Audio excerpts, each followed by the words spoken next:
So we're going to get started here. Welcome to On the Park Bench, a public square conversation brought to you by the Congress for the New Urbanism. On the Park Bench presents interactive conversations with thought leaders in new urbanism and allied fields related to the built environment. And today we have Guerrilla Urbanism with Jason Hyman, Margaret Brown, and Fernando Pages Ruiz. So join us for upcoming webinars. We have an authors forum coming up next week on the book The Equity Planner, March 19th, again from 12 noon to 1 p.m. Eastern Time. And on April 2nd, we have another authors forum on the book City Limits. Go to cnu.org/resources/on the park bench for more information and to register. And registered for CNU 32. And CNU 32 is going to be in Cincinnati, Ohio on May 15th through 18th. And this historic river city has rebuilt its urban core, harnessing its own diversity to overcome adversity. Learn more and register at cnu.org/CNU 32. And today we have a panel all from Texas that's going to be talking about guerrilla urbanism. It's a grassroots activist creative approach to city building that tends to ask forgiveness rather than permission. And first there's going to be a presentation followed by a brief discussion among the panelists and then Q&A from the audience. Please use the Q&A function of Zoom to ask your questions as they occur to you. And first up is going to be Fernando Pages Ruiz, who is a home builder, developer, and author who has developed affordable housing in California, the Midwest, and the Mountain States. His projects have numerous awards, including the Green Building Single Family House of the Year and the Workforce Housing Award from the National Association of Home Builders. He is the author of 2 books on affordable housing, and recently he was working with Andres Duany on the design of neighborhoods for Latino immigrants. He's going to moderate as well as speak today, and I'm going to pass this along to Fernando. Well, thank you very much for that introduction, and welcome everyone, urban pioneers and innovation rebels alike.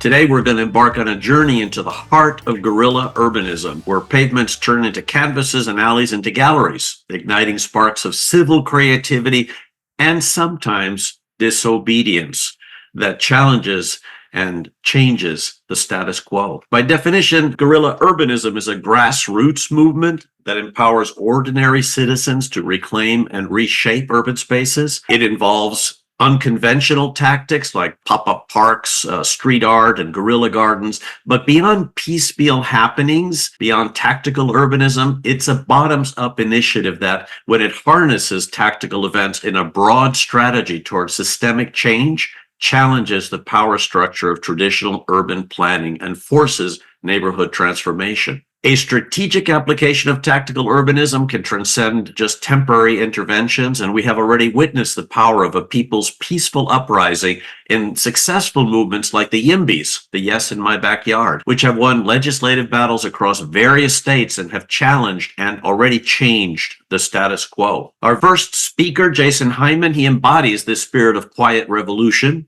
Born in Houston, but raised in Chicago, he leads as broker and principal planner of RealInc's Office of Jason T. Hyman, Houston's only Black-led real estate brokerage with a planning department. Jason's vision bridges the Black and brown generational wealth gap through real estate investment, exemplified by initiatives he spearheads like the Third Ward Real Estate Council. Armed with a degree in urban planning and expertise in infill development, Jason champions reinvestment in marginalized neighborhoods by nurturing a radical band of minority developers. So prepare for a journey where imagination knows no limits and the street whispers tales of resilience and revolution.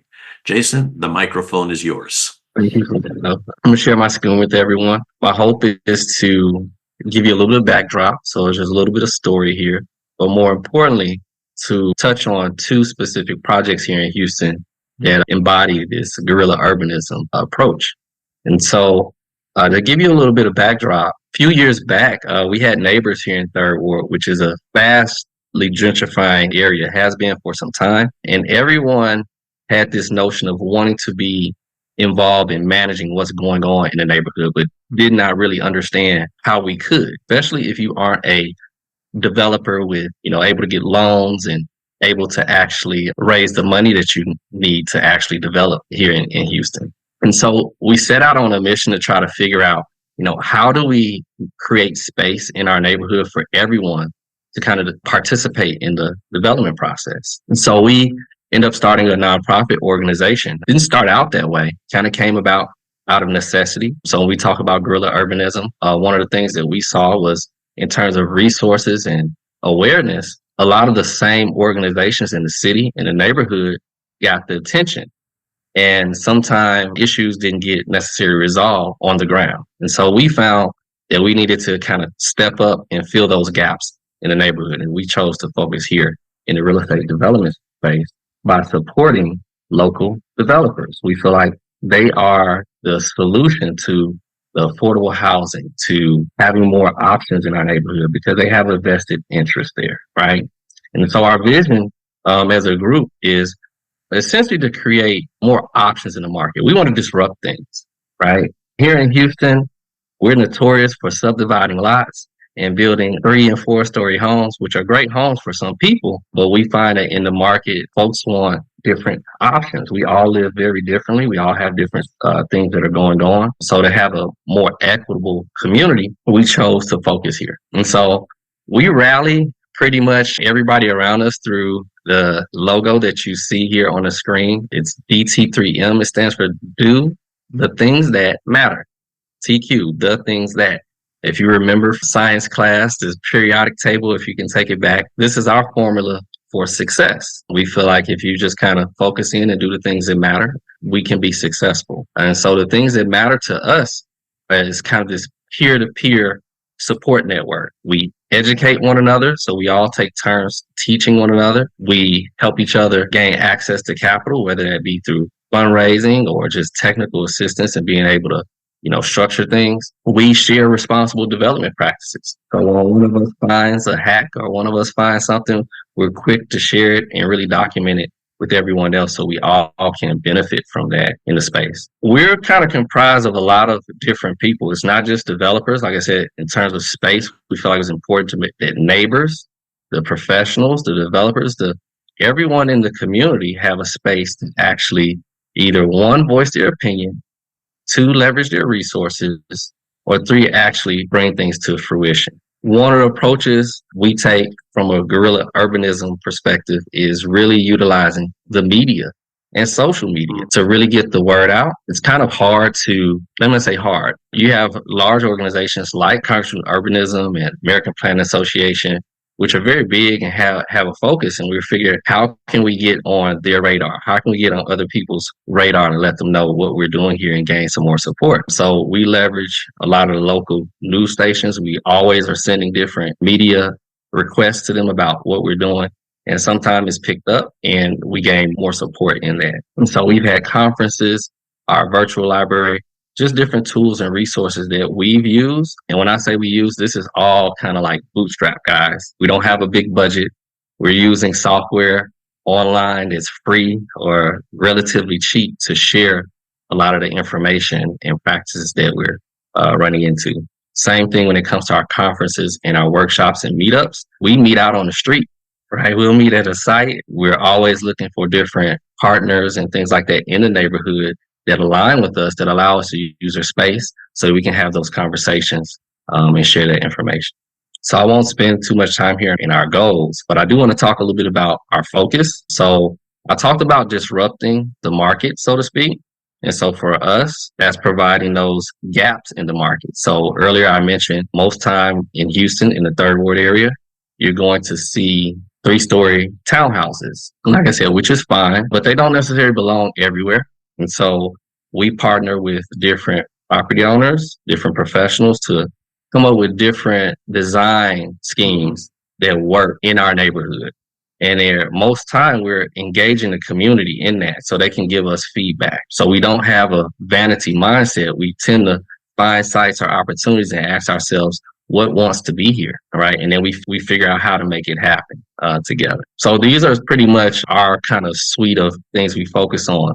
If you see here, this is pretty much missing middle spectrum of housing. Here in Houston, thanks to the leadership of Margaret here on the call, which we'll probably touch on a little later, we now have some support here in Houston to build a little bit differently. But prior to November, we did not have that. So we had to be very creative in how we approach things. And so now that we have a little bit more flexibility, we're able to do more options in the market. And so I want to tell you guys, spend the bulk of the time here talking about two different projects. Both of them are commercial in nature and on our major corridor here called Emancipation Avenue in Third Ward. This is a very important corridor because it once was this very bustling historic corridor, and now it's filled with different pockets of vacant lots and blighted buildings. And so we in our community want to be able to walk to things. But we notice or we understand it in development as the residential space is being built out, the commercial tends to come along last once there's more rooftops. Well, we wanted to get ahead of that, right? We wanted to gain control of the sites along our corridor because we feel like representation matters. Who owns the property on the commercial corridor? Who works in them? The type of businesses that are there are very representative of the neighborhood. So we want to get ahead of that. So we began collectively buying property together along the corridor to a point now where we're having these meetings to actually master plan this corridor. My one lot, for instance, is nothing without my neighbor's lot or his business across the street. And so now that's coming along. But I want to talk to you guys a little bit about like how this came about and some of the hurdles we've had to tackle. So the particular site at the top is a 5,000 square foot site. We would like to have a 2-story kind of a mixed use building there, but due to market conditions, it's tough to build, right? This is a small scale building. If you're familiar with building small scale, the financing is pretty tough. The economies of scale are not really there. And so we end up taking more of an incremental approach. And so if you see the bottom picture, there's a couple of containers, garden, vendor, a slab to host vendors. And so this is pretty much designed as a pop-up market. It's an outdoor pop-up market. And we chose to go this route because next door there's a comic book store and next door to that is a actual bookstore. And both of them said they want places that they can go and hang out and their customers want that as well. So it just worked really well. But it wasn't from us. It was from the engagement from folks around us about what to do with this space. Now, in terms of getting this space together, there's no utilities or anything like that there. And because there's a blighted building, there's a little resistance from the city to allow us to have utilities and things like that there. So we're finding some different hacks and shortcuts around that. For instance, we're exploring solar to get this done. If not solar, we're exploring even subdividing the lot and just leaving the front half as the building and the back half is just vacant grass where there's no issue with getting utilities there. And so those are some things we're having to work around. The space itself, the vacant building, instead of leaving it blighted, we've talked to artists in the community as well as the universities there near us to come and do like a rotating exhibit on all 4 walls. That'll go on for about the next at least 3 years. And we'll use collectively any revenue generated from that to kind of go back into the future project to help balance out some of those economies of scale. We also are talking with the city, for instance, around how do we begin to use, or our management district here, how do we begin to use our TERS or our TIF funding to fill the gap from a capital stack perspective in these smaller scale developments, especially since we want Houston to be more walkable, right? So we want to have these smaller buildings there. So these are some of those issues that we're coming across: the financing, our utilities, and just the use. What do you do with these spaces that you can't necessarily build or develop on just yet? So this is one example. The second example down at the bottom, very similar, but in this case, we have more space because it's about 12,000 square feet. We're not big on parking lots, but our area doesn't have a lot of parking. And so while our area goes through this transformation and we know that our main corridor will be kind of redeveloped, that space is being cleared for parking, but with a twist, right? We don't want to have it parking just in the evenings when there's a lot of activities in like the bars and things like that. But during the day, this will be just a mixed use space where trucks and vendors can come and have a space where people can patronize them. And so there's a little bit of mix there. No hurdles necessarily with that one, but we still had to approach this in talking to our neighbors around us to figure out what exactly needs to be here. And then in both cases, it's trying to figure out how do we make this make sense for us financially. right? Getting utilities or replats or doing anything to this space is either one, triggers the city for certain requirements, or two, it costs to invest in the space. So what we've been doing is really keying in on small community grants all around the city in different organizations. So whether it's $2,500, $5,000, $10,000, we apply to all of these different funding sources throughout the year so that we can take care of the art murals. We can take care of the garden. We can take care of the vendor booths. But in that, we're making sure that when you talk about Guerrilla, how we write that is very important. We're really big in our neighborhood and our organization on the notion of equity. And so when we talk about gardens, for instance, it's not just a garden, it's a training center, right? When we talk about our vendor pop-up, this is economic stability and capacity building for the area. And when we talk about some of the other spaces like trucks, we're in a food desert. And so we're trying to solve problems for the neighborhood while gaining control of the property and planning for the future. I'll stop there, Fernando, just in case I see there's questions in the chat, but I can't see them just yet. But I think we're going to do the questions at the end following our discussion. Okay. And I know I have a lot of questions actually as you were speaking.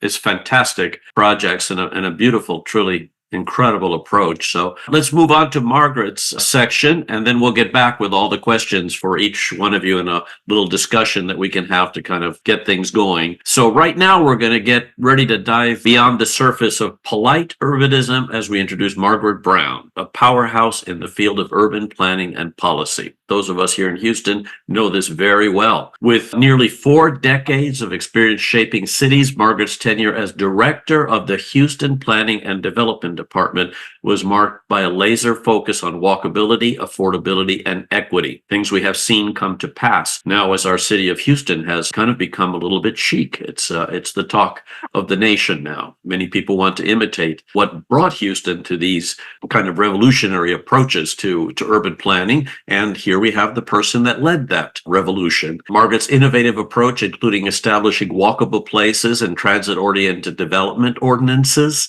and revolutionizing parking regulations and sidewalk standards. These were to enhance pedestrian connectivity and safety. In just 2 years, Margaret's advocacy for Vision Zero under the good Mayor Sylvester Turner significantly reduced pedestrian fatalities and injuries within Houston. In her most recent achievement, Margaret secured City Council approval for comprehensive revisions to Houston's residential development rules. And this is what Jason referred to when he said we, as of November, had some opportunities that we didn't used to have. She championed a radically diverse housing landscape that meets the needs of all Houstonians and inspires other cities to dare and make change.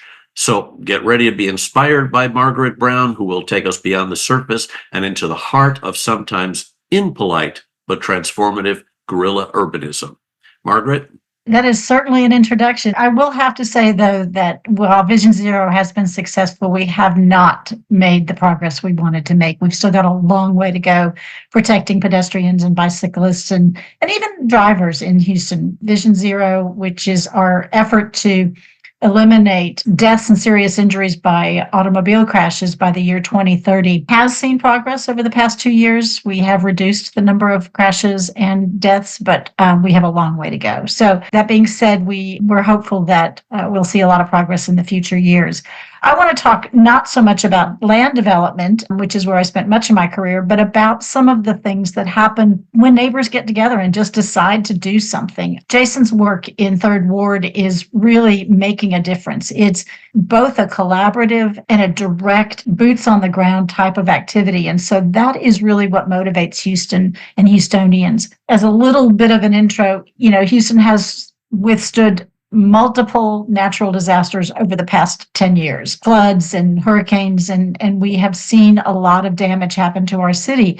And what we noticed, particularly after Hurricane Harvey, was that people were they had meeting fatigue. We had been planning, we had done a resilient plan, we had worked on resilient plans for neighborhoods and plans after Ike and so forth. And what people wanted was progress, not planning. We're a city that plans, but we recognized that people started wanting to see things instantly.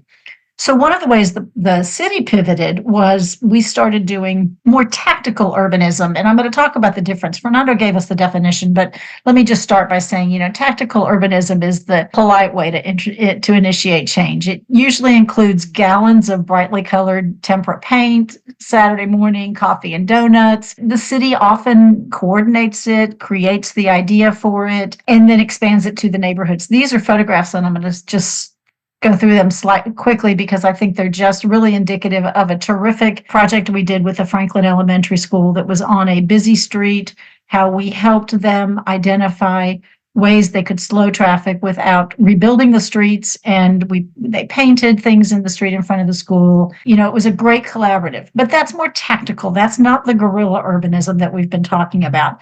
And as we talk about tactical, most everybody knows about the 2007, 2009 changes to Times Square, where somebody purchased 376 folding chairs and just put them in the middle of the street. Now, again, the city supported that. It was a test case for how can we transform Times Square into something that's more visitor friendly, more humanist. It was a great success. But again, that was supported. It wasn't do first and ask for permission later. And so those are all great projects, things that many of your communities are doing. But there's also a lot of work going on in America where people are actually making the change that is necessary or that they believe is necessary and then asking for forgiveness. A great organization that I want to highlight that is currently operating in Los Angeles is a nonprofit called Crosswalk Collective LA. And they basically go and paint crosswalks in LA where they believe that the city of LA has not done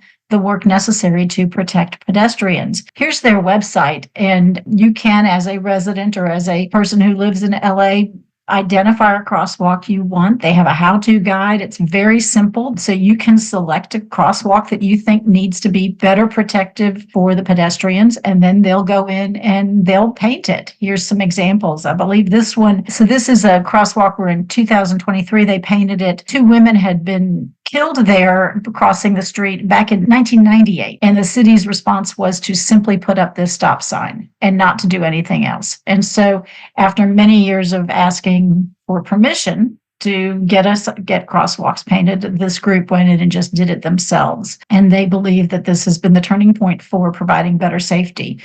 Here's another one. They use a lot of yellow paint, but this is a crosswalk across the street from a school that had not been painted by the city and they just believed needed to happen. And then these are 4 crosswalks installed in East Hollywood. Again, busy school, busy neighborhood, lots of traffic, but needing a way for pedestrians to feel safer. So here's one thing you can do. Get some yellow and white paint and go out and paint the crosswalk that you believe your city needs or your neighborhood needs. They do have on their website, the city comes back and unpaints these crosswalks sometimes because they don't meet AASHTO standards or some other reason. So sometimes the work of guerrilla urbanists is removed. I think you just need to stay active and you just need to stay on point and do it again. And maybe by doing and redoing, we'll get the cities to start recognizing. There are other ways. I found, as I did some research, I found some really interesting ways that cities or residents are protecting their residents. Here's one in, I believe this is Wichita, Kansas.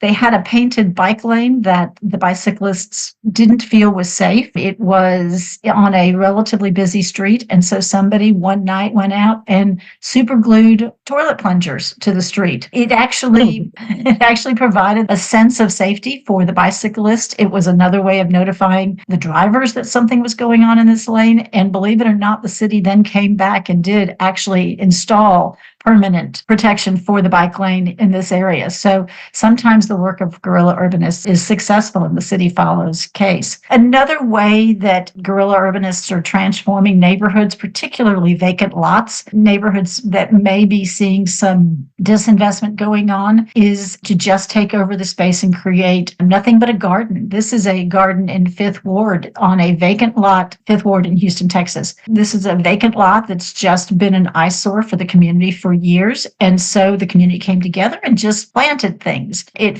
feeds the neighborhood. This is also another food desert, so it provides fresh vegetables to the neighborhood.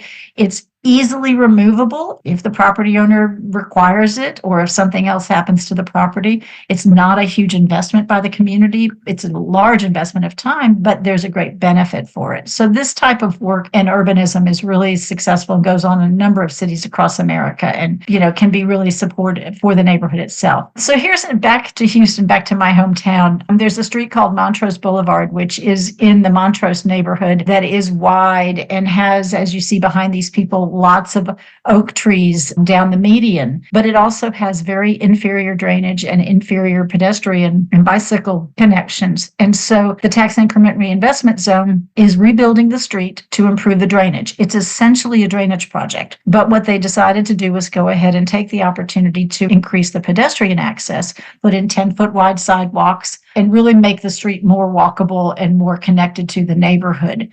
Well, in the process, they're going to have to remove, I believe the number is 200 trees. Some of them are oaks, not the ones in the median that you see behind these people, but many of them are distressed trees kind of growing up in the cracks of the sidewalks and things like that. And so they have decided that removing these trees is beneficial to the larger project. They are actually going to replace the trees removed by, I think, double the number of trees. I'm not sure. I don't know all the specifics about it. But the bottom line is the neighborhoods did not appreciate it. And so they actually yarn bombed the trees along the street. So these trees would be taken out in this project, and the neighborhood thought this was a way to show how much they cared and to protect the trees and to identify those as trees that they didn't want removed. I don't know how this is ultimately going to play out. It's a project that the city and that the neighborhood ultimately needs, but will we be able to complete this project and protect the trees, or rebuild and replant more trees? I don't know.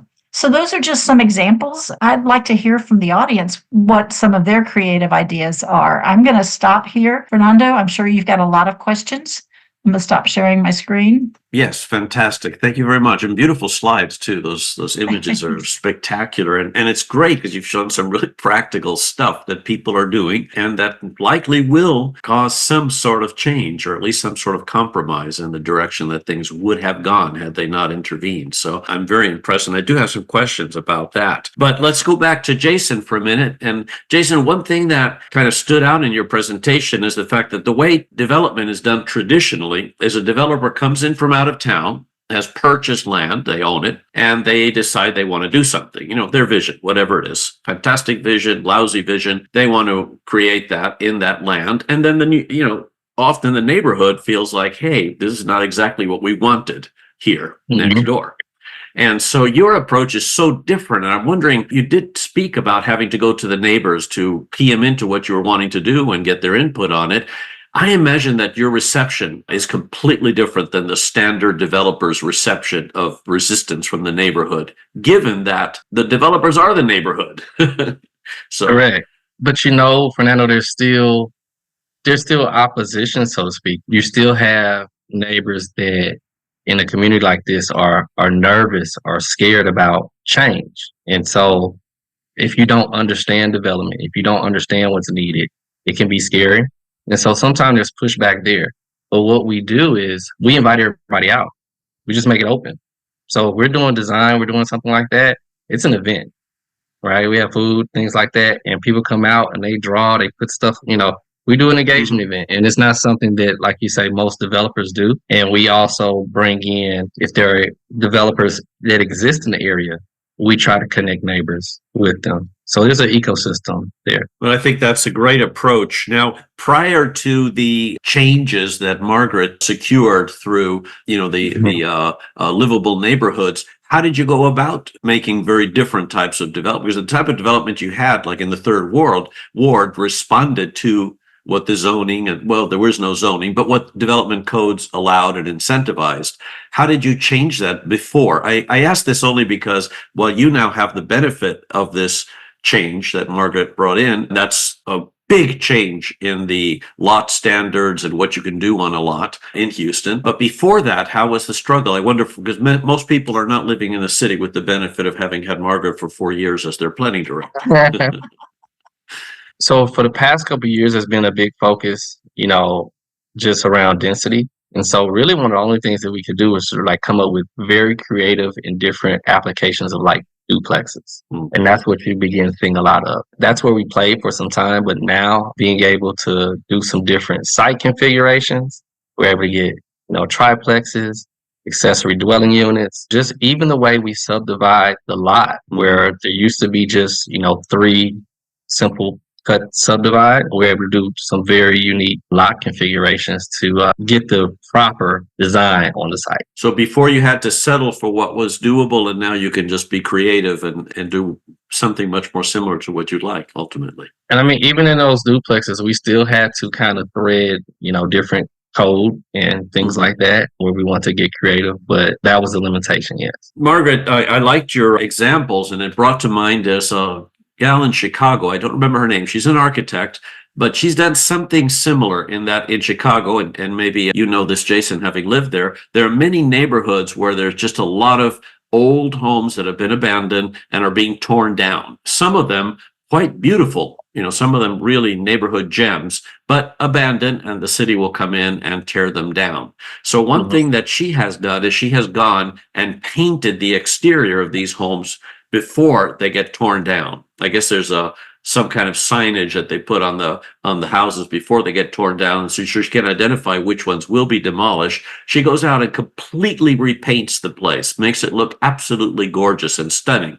And then people suddenly appreciate something they're about to lose, and she's hoping somehow to generate change in time, just because the very residents walking around or driving see, wow, I never noticed how beautiful that place could be. It's interesting to see that kind of impetus. But I wonder, Margaret, in your role when you were head of the planning department, how would you respond to those kinds of initiatives, like people going, or I'm wondering what would happen to me if I went out and painted a big slow down sign in the middle of the road in front of my house, which now I'm really tempted to do that. Will I get arrested? What happens? What are the risks of being a guerrilla urbanist? Well, I think it depends on exactly what you're doing. If you paint a big slow down, possibly what would happen is when we get around to it in 6 months, a year, we'd repaint it. And we're not going to figure out who you are, I doubt. There is the challenge, and they talk about that in the LA Collaborative, the crosswalk group, that they have painted crosswalks 2 or 3 times because the city comes back behind them and repaints them, or unpaints them, I guess. There's been a number of questions in the chat about getting fined or being arrested for being on private property. There is certainly a difference between the gardening on private property versus the painting on public property. I think while the city will come back and probably undo it, there's probably less possibility for arrest when you're doing it on the street. And depending on, doing it at the right time of day, people may not even, the city may not even catch it. So there is always a risk. But there have been a number of times where we have seen people take things in their own hand, and then we've considered, making it a permanent. So it all depends on, does it meet our standards? Does it meet the AASHTO, the transportation standards nationwide? How can we get to yes on this is some of the questions we often ask, because we support, the city is interested absolutely in pedestrian safety. Being a Vision Zero city, we have a great deal of interest in figuring out how to get all people to be able to move around our city safely. And if one of these tactics seems to be working, then let's figure out how to make it permanent. A lot of the questions have to do exactly with what you just answered.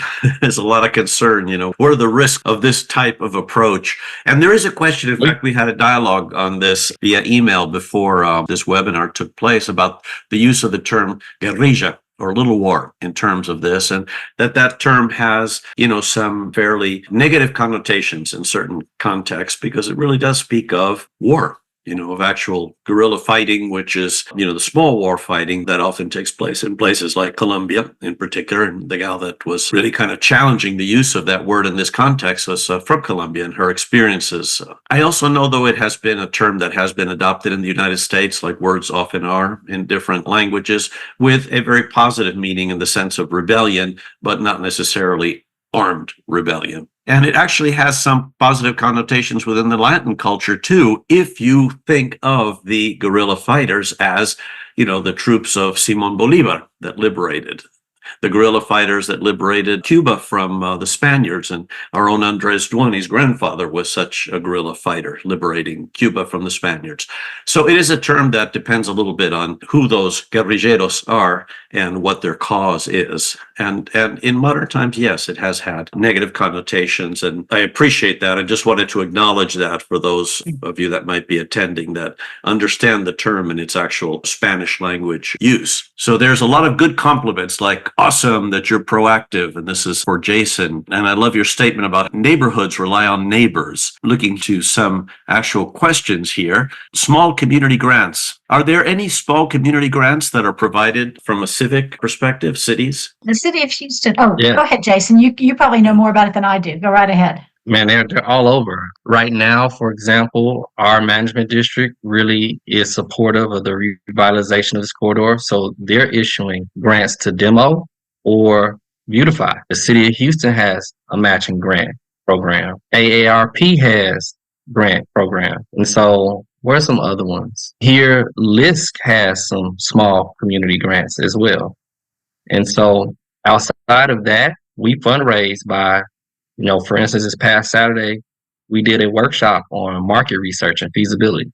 And we have folks just kind of pay what they want registration. And so we raise a few bucks from doing things like that as well. Have you had any fundraising where the neighborhood kicked in for a project and actually raised enough funds to either purchase land, or is this all individuals investing? The organization, we have our groups there, and then we have our organization. And then there's a core group of us that are a little bit more in tune with development and finance and things like that. So we kind of serve as a nucleus for others. When you talk about projects, for instance, we have a pilot out on the north side of town right now with emerging developer, where the core group of us will be raising funds for him on his behalf, for instance. Mm-hmm, mm-hmm. And so that's something that he didn't have access to. He doesn't know a fund manager. He doesn't, he's just trying to get his first deal under his belt so that he can build more in his neighborhood.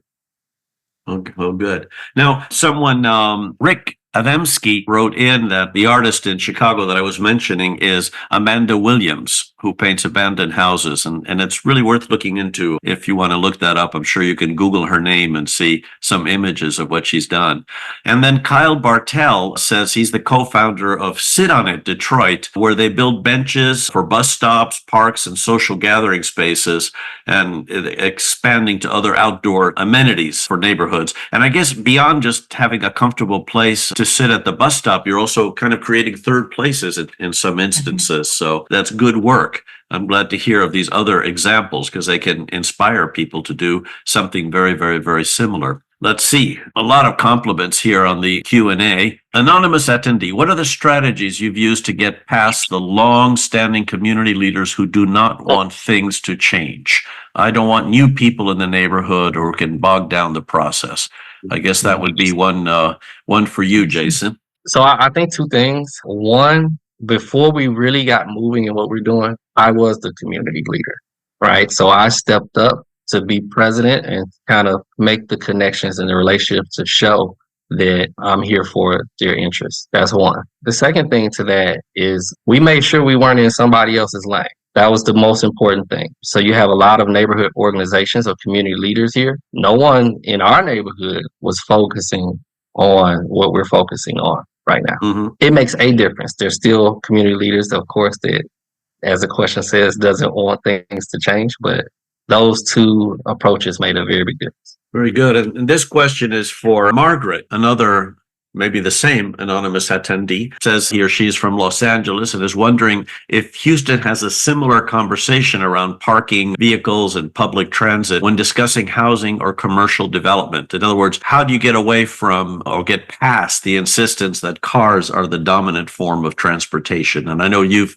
dealt with this a lot in Houston. It is a big challenge, particularly in Sunbelt cities that are so spread out as Houston, Los Angeles, some of the other cities. We proposed with the livable places changes, we were very successful in getting the different styles of housing types approved by City Council. But one of the other proposals we made was to eliminate minimum parking requirements for all residential development near transit, near high frequency bus routes, high comfort bike lanes. There were 4 areas that we were recommending that minimum parking requirements be eliminated, and the neighborhoods didn't support that, and I couldn't get it through City Council. So we still have the complicating, it's a contradiction in terms. People want walkability, but they also want the ability to park their car when they go. And for the most part, you can have kind of a balance of both of those, but when you become so auto dominant, it really,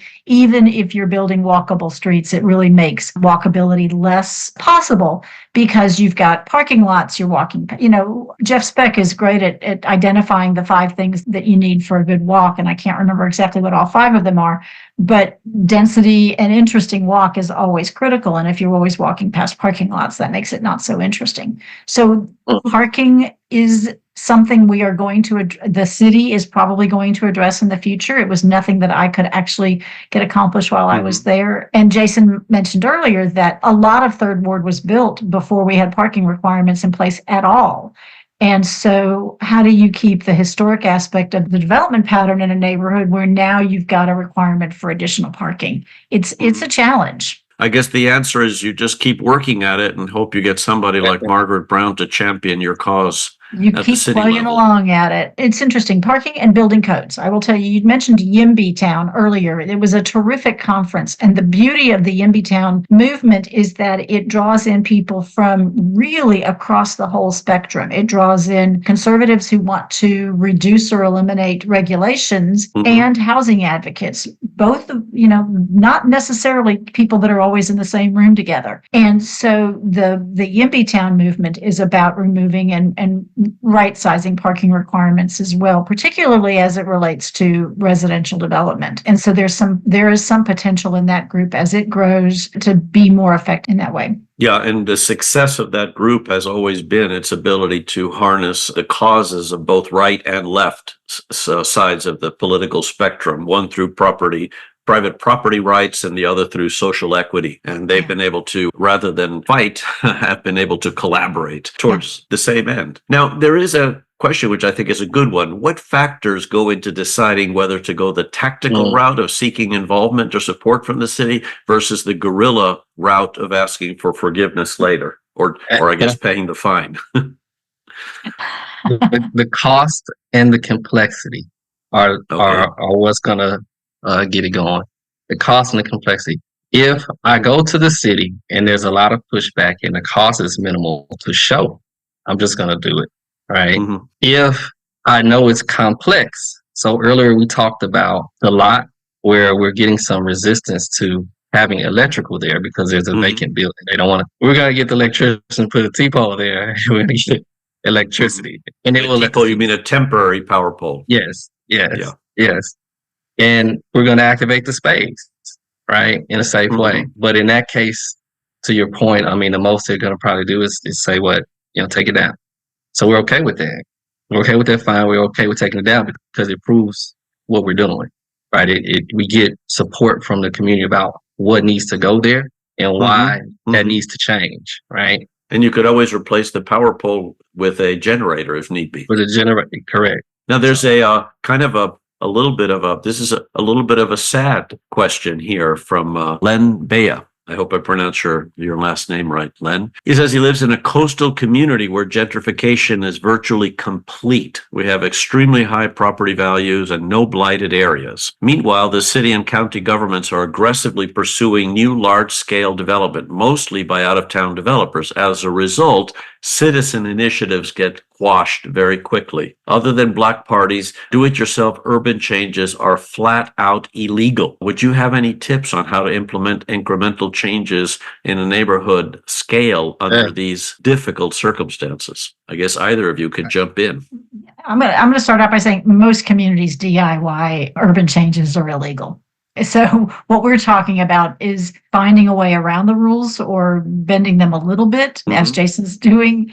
So let me just say, first of all, we hear your pain, but you're not alone. That most of what we're talking about today is not condoned by the government. Jason, do you want to add to that or complement that? So I would say in this case where you feel like gentrification is virtually complete and the market is what it is in your neighborhood, this is where, at least for us, even from a civic level, that I was very big on like being proactive in making friends with the developers. Go find your developer and champion them. So one of the things that we did as a civic organization was we championed for the developers that championed us. So meaning those variances that they needed, so on and so forth, they need your support just as much as you want to have them in your neighborhood. So it may take coffee, it may take, attending the local, Urban Land Institute kind of thing and finding an ally. From what you're saying, it doesn't seem like there's anything incremental to focus on. There's nothing incremental to focus on, but some of this new development by out-of-town developers may be able to be steered or nudged in a better direction in terms of enhancing whatever qualities that you want in the neighborhood by joining with that developer and promising support in exchange for certain, you could say, concessions in their plan. And that's what the Yimbies did. They said, you want to do that? We'll come out, we'll support you. We'll have a whole bunch of hippies there cheering your project on if it includes some affordable housing, or if it has walkable areas, or whatever it is that you're champion. And that's a very positive way of doing it, through an incentive rather than through opposition.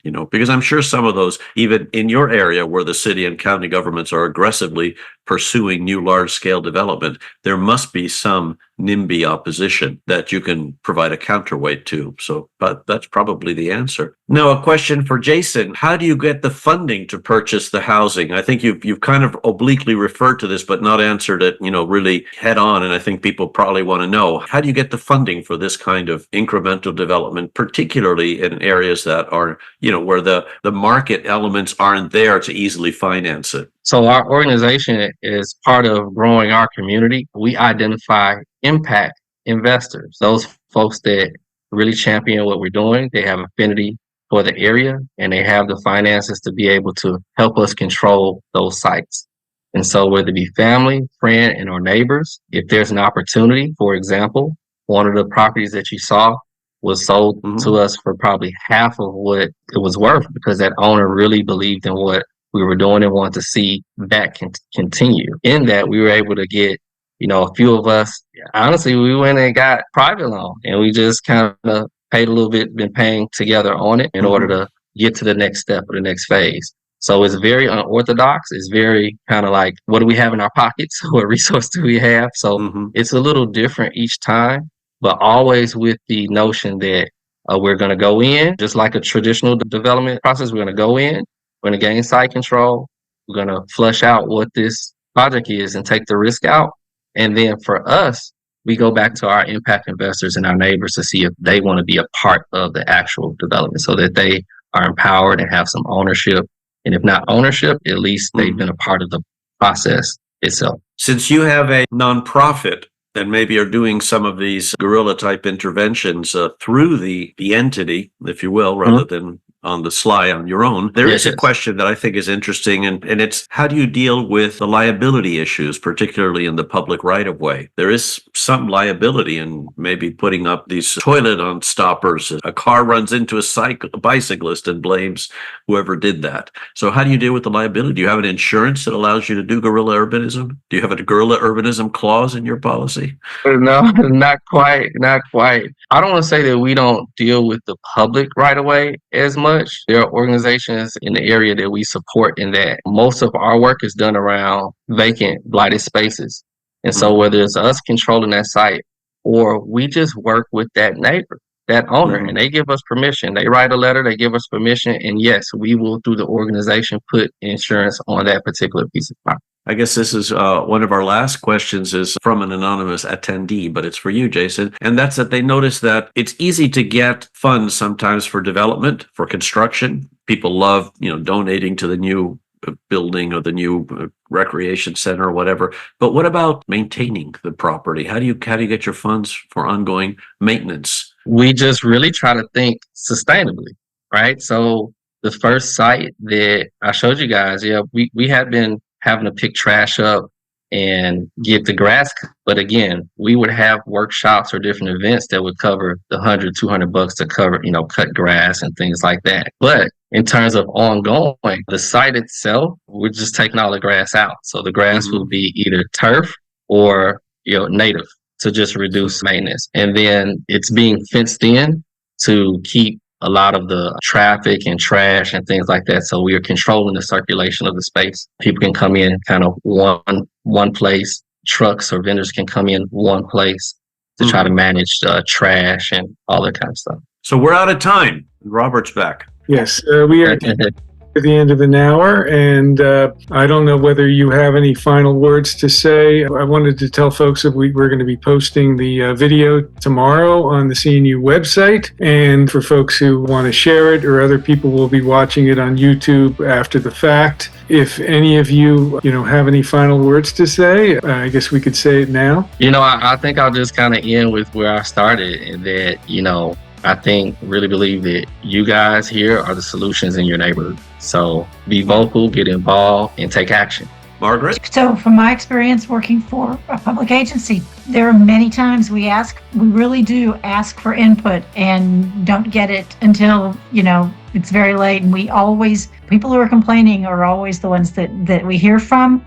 What we'd like to hear is more collaborative, is, come help us with ideas, come see us and talk with us about all the different options that are available. And so public agencies really do want to hear from the public. Be vocal.